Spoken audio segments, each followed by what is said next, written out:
কেন তারা হাসপাতালে বোম মারবে, কেন শিশুদেরকে হত্যা করবে, কেন নিরীহ ফিলিস্তিনিদেরকে এখান থেকে উৎখাত করবে? কেন?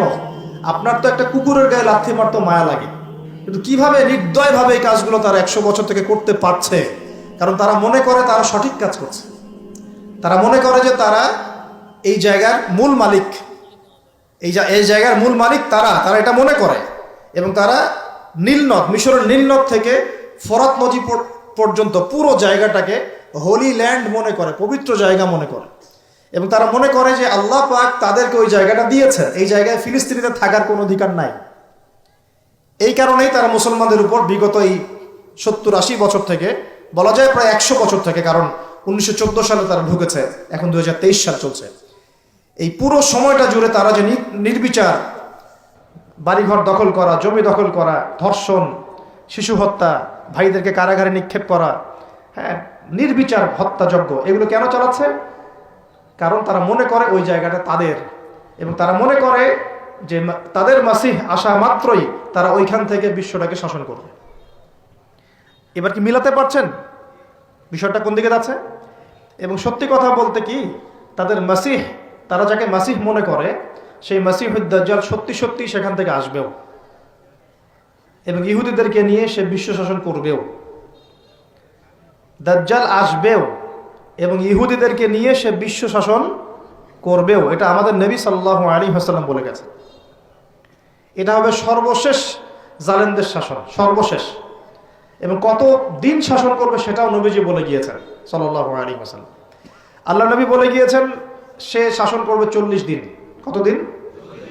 যার প্রথম দিনটা হবে 1 বছরের সমান। অলৌকিক না বিষয়টা? দ্বিতীয় দিনটা হবে 1 মাসের সমান। তৃতীয় দিনটা হবে 1 সপ্তাহের সমান। বাকি দিনগুলো হবে আমাদের দিনের মতো।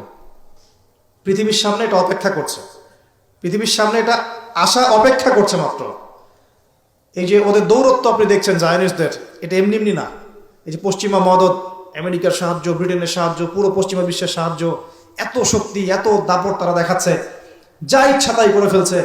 ইচ্ছা হলে 200টা বাচ্চাকে মেরে ফেললাম, কেউ বলার কিছু নাই। আশপাশে আরব কান্ট্রিগুলো তাকায় তাকায় ফুটবল খেলা দেখছে, ঠিক আছে?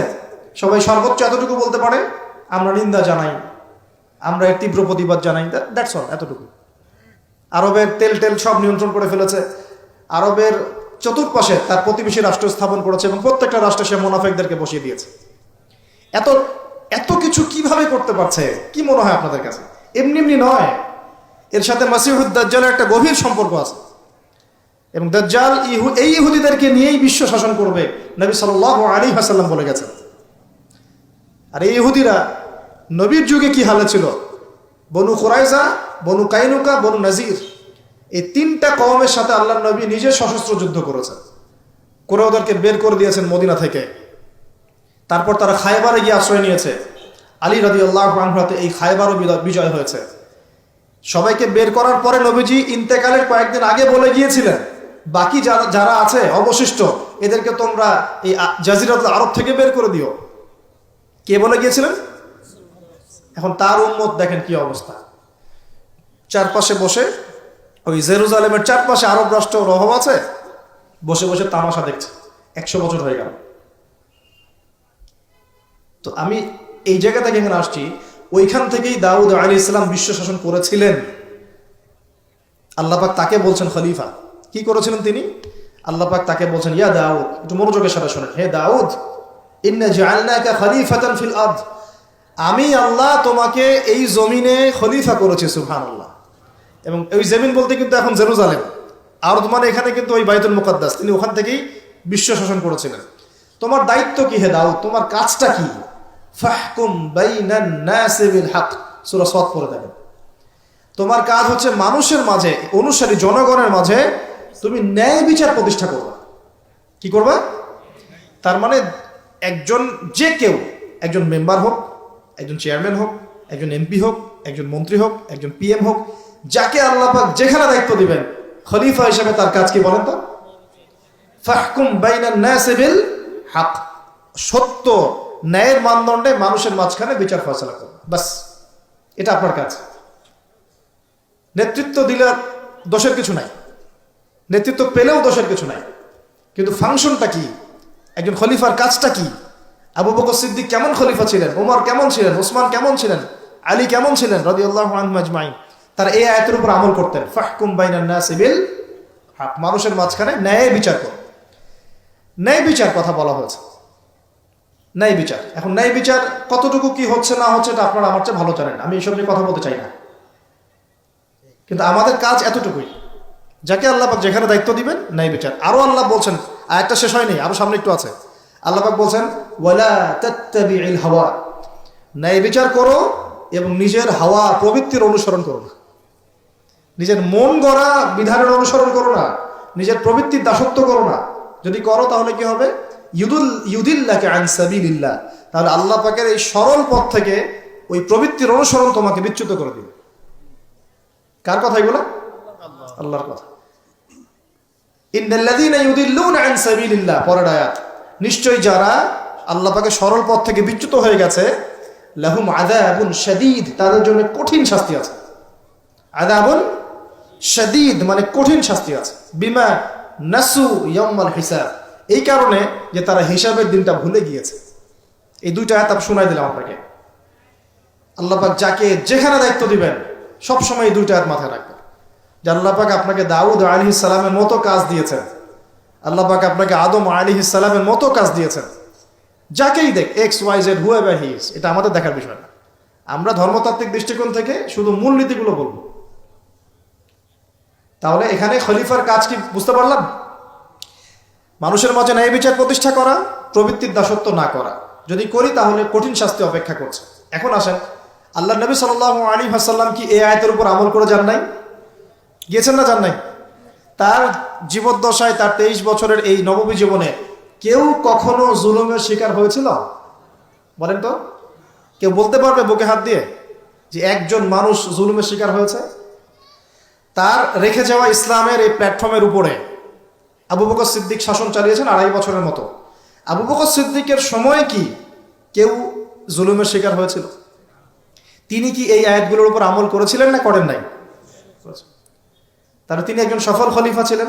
আমরা খলিফা এবং খেলাফা দুটার ব্যাখ্যা বুঝতে পারলাম।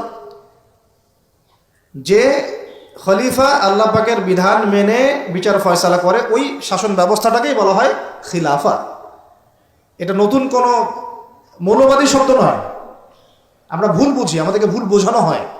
একজন খলিফা যে আল্লাহ পাকের বিধান অনুযায়ী বিচার ফয়সালা করে, তার ওই শাসন ব্যবস্থাটাকে বলা হয় খিলাফা, যেটা আসবে সামনে ঈসা আলাইহিস সালামের হাতে।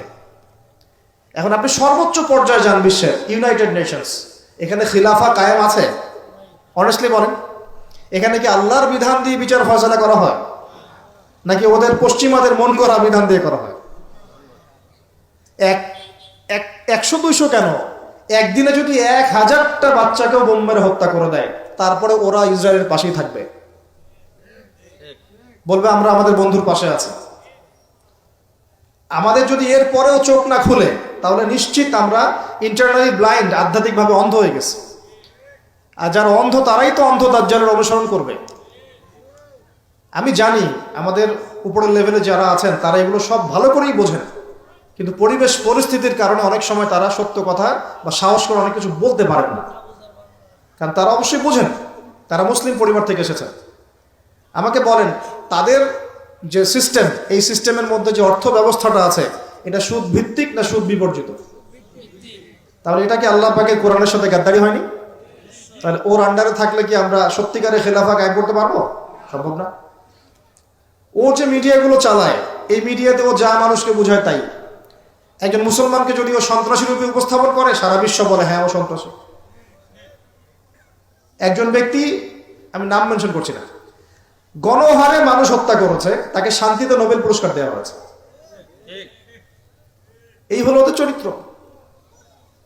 মিডিয়া, ওদের পলিটিক্যাল সিস্টেম, ব্যাংকিং সিস্টেম, ওদের প্রযুক্তি, এগুলো কোনটা মুসলমানের স্বার্থে? কোনটা কি মুসলমানের স্বার্থে? সবগুলো করেছে ওদের স্বার্থে। ওখানে গিয়ে আমরা সর্বোচ্চ কি করতে পারি? আমরা হয়তো ওই যে ফিদেল ক্যাস্ট্রোর মতো একটা ভাষণ দিতে পারবো, অথবা ওই গাদ্দাফির মতো একটা ভাষণ দিতে পারবো। যারাই সেখানে দাঁড়িয়ে লম্বা লম্বা লেকচার দিয়েছে, গরম গরম বক্তব্য দিয়েছে, ওদের সবাইকে হয় মেরে দেওয়া হয়েছে, নাহলে ক্ষমতাচ্যুত করা হয়েছে। আমাদের চোখ কবে খুলবে? এটা একটা কুফরি শক্তি। এটা এই পৃথিবীর সবচেয়ে বড় শিরক, সবচেয়ে বড় তাগুত, সবচেয়ে বড় কুফর। এর গোড়ায় গিয়ে আমাদেরকে আঘাত করতে হবে, এবং সেই আঘাতটা আমরা করতে পারবো না আমরা জানি। সে আঘাতটা করবে ইমামুল মাহদি এবং ঈসা আলাইহিস সালাম।